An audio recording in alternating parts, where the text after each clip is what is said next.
देखो भाई, पूरा मुद्दा वापस से देखो। अभी तक ये जो हमने मास डिस्ट्रीब्यूशन देखा, वो कैसा मास डिस्ट्रीब्यूशन था? वो लीनियर मास डिस्ट्रीब्यूशन था। लेकिन यहां पर अगर देखें तो मास डिस्ट्रीब्यूशन कैसा आ गया अपना? एक सर्कुलर मास डिस्ट्रीब्यूशन आ गया। तो लीनियर मास डिस्ट्रीब्यूशन में हमने क्या किया था? जैसे रॉड, जैसे बेसबॉल बैट, जैसे कील, उसमें क्या किया था? एक्स दूरी पर dx, क्योंकि वो कन्वीनियंट था कि इधर एक्स वगैरह सब बढ़ रहा था। एंगल विंगल की बात करना वहां पर कोई मतलब बनता नहीं था। लेकिन यहां पर अगर देखा तो वो सर्कल बना हुआ है, और सर्कल है तो मैंने क्या देखा कि एंगल के टर्म्स में बात करना सर्कुलर मोशन में भी हमारे लिए फायदेमंद था, और यहां पर भी एंगल के टर्म्स में बात करना अपने लिए फायदेमंद हो सकता है।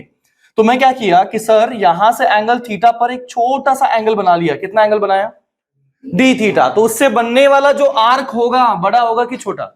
छोटा होगा। Arc length is equal to radius into angle. तो यहां पर आर्क लेंथ मैंने कितना बोला? डीएल। ये छोटा सा arc length is equal to radius into छोटा एंगल। ठीक है सर।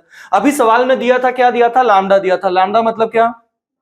मास पर यूनिट लेंथ। तो लैम्डा है मास पर यूनिट लेंथ, यानी कि डिवाइडेड बाय लेंथ है। मास को डिवाइड किया है लेंथ से। तो लैम्डा से मुझे मास तक पहुंचना है, तो क्या किया जाएगा? मल्टीप्लाई किया जाएगा। किसको? लेंथ को। मुझे मास निकालना है छोटू का या पूरी रिंग का? छोटू का। तो लेंथ मल्टीप्लाई करेंगे पूरी रिंग की या छोटू की? छोटू की। छोटू की लेंथ कितना? डीएल। तो यहां से मैं मास लिखता हूं, मास ऑफ छोटू, तो वो आ जाएगा लैम्डा इंटू डीएल, और वो आ जाएगा लैम्डा, और डीएल कितना है? Are D theta. Lambda R D theta. ठीक है, इतना है। ओके। तो मेरे पास में चाहिए था, पहले एक्स कोऑर्डिनेट कर लेते हैं। X coordinate of centre of mass. Formula बोलो, integration DM X upon integration DM. Sir ji DM क्या था? छोटू का मास। एक्स क्या था? कोऑर्डिनेट किसके? छोटू के। कौन सा कोऑर्डिनेट? X coordinate. तो अभी मुझे निकालना है एक्स कोऑर्डिनेट किसका? छोटू का। तो अगर एक छोटू से बात करें, छोटू यहां पर है, क्या आप बता सकते हैं ये दूरी कितना होगा? आर। बताइए ये वाला एंगल। तो मैं अगर छोटू को बोलता हूं कि भैया पहली बात तो ये समझ लो, डीएल मैंने बहुत बड़ा बनाया है। अगर डीएल सच में मुझे छोटा बनाना पड़ता तो मैं एक्चुअली इतना छोटा ऐसे 2 लाइन बनाता। समझा क्या बात? यहां पे तुम्हें डायग्राम क्लियर तक पीछे तक दिख जाए, इसलिए मैंने डीएल इतना बड़ा बनाया। अभी अगर डीएल एक्चुअल में बनाते तो एंगल बहुत छोटा, और ये जो लेंथ है वो इतनी छोटी बनती कि आप पीछे से देख भी नहीं पाते। तो मैं कह सकता हूं ये जो है भले ही डीएल कुछ ना कुछ लेंथ दिखा, लेकिन उसको कंसीडर कर सकते हैं एक particle.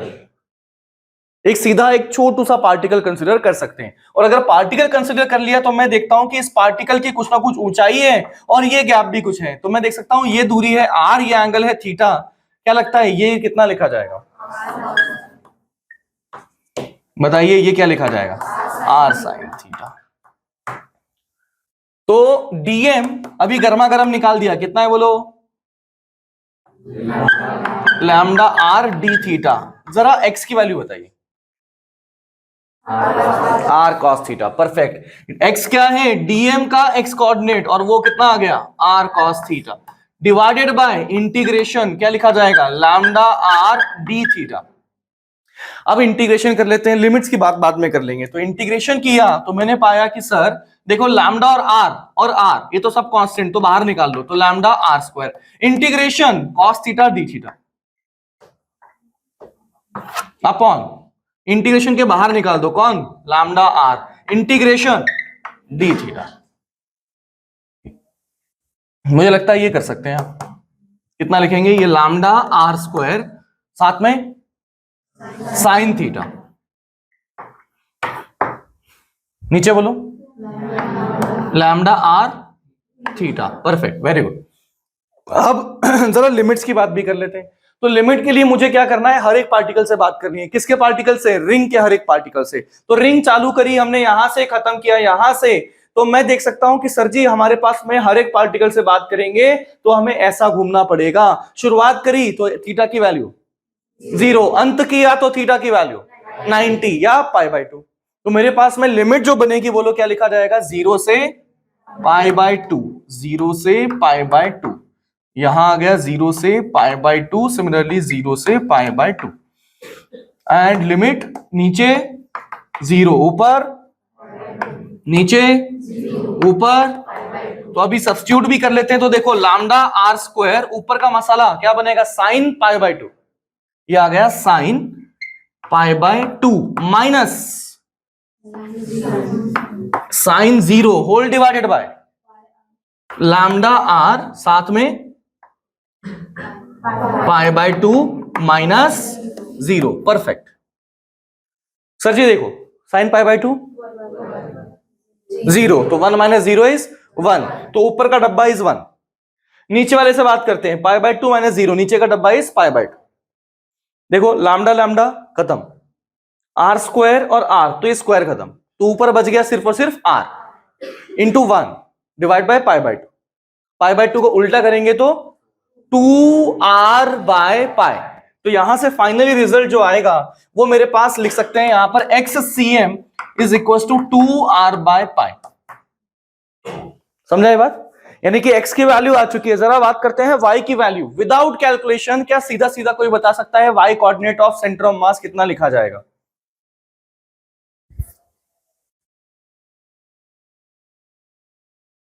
y coordinate of centre of mass without calculation कितना लिखा जाएगा?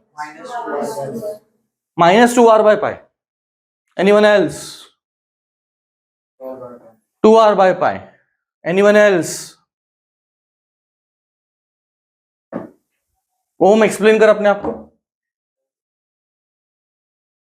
मैंने जो जिस पे से ट्राई कर रहा था उधर 45 के एंगल पर आ रहा था और एक्स एक्सिस पे इतना वैल्यू आ रहा है, वाई एक्सिस स्ट्रेट ऊपर है, पॉजिटिव में ये सेम वैल्यू है।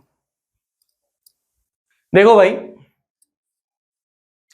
कॉमन सेंस मैं क्या बोलता हूं कि यहां पर और यहां पर अगर देखा जाए तो कंप्लीटली ये रिंग रही है कितने एंगल पर? 90 डिग्री पर। और अगर 90 डिग्री पर है यहां पर मैं देख सकता हूं कि भाई साहब ये जो मास डिस्ट्रीब्यूशन है वो है यूनिफॉर्म। मास डिस्ट्रीब्यूशन यूनिफॉर्म है तो इसका मतलब जो सेंटर ऑफ मास बनेगा वो सिमेट्रिकली बनेगा, जहां कहीं पे भी बनेगा। अगर मैं लेता हूं इसको लाइक ये जो अपना कोऑर्डिनेट बना हुआ है ये यहां पर बना हुआ है, तो सेंटर ऑफ मास जो होगा that will be somewhere over here. ये बात समझ में आ रही? 2r बाय पाई की वैल्यू निकाल लो, डेसिमल में निकालो। 2 बाय पाई, 2 बाय पाई कितना होगा? 2 बाय 3 मान लेते हैं पाई को एक बार के लिए। 2 बाय 3 r, r से बड़ा कि छोटा? छोटा। इसका मतलब x कोऑर्डिनेट r से बड़ा कि छोटा? छोटा। इसका मतलब जो सेंटर ऑफ मास होगा वो x इक्वल टू r, तो यहां है, इधर जाएंगे तो x की वैल्यू r से बढ़ जाएगी कम हो जाएगी? बढ़ जाएगी। हमें क्या करना है? कम करना है, यानी कि centre of mass will be somewhere over here. तो मैं देखता हूं centre of mass somewhere over here, यहां पर x कोऑर्डिनेट आ चुका है। अभी मैं कह सकता हूं कि सर जी यहां पर सेंटर ऑफ मास जो बनेगा यहां पर देखा गया तो x में जितना जिस तरह से मास डिस्ट्रीब्यूशन उसी प्रकार से मास डिस्ट्रीब्यूशन y में भी पाया गया है। समझ में आ रही है बात? तो इसका मतलब x में जितना वैल्यू आएगा लेंथ का या सेंटर ऑफ मास की दूरी का उतना ही y में भी दूरी आना चाहिए। x में कितना आया?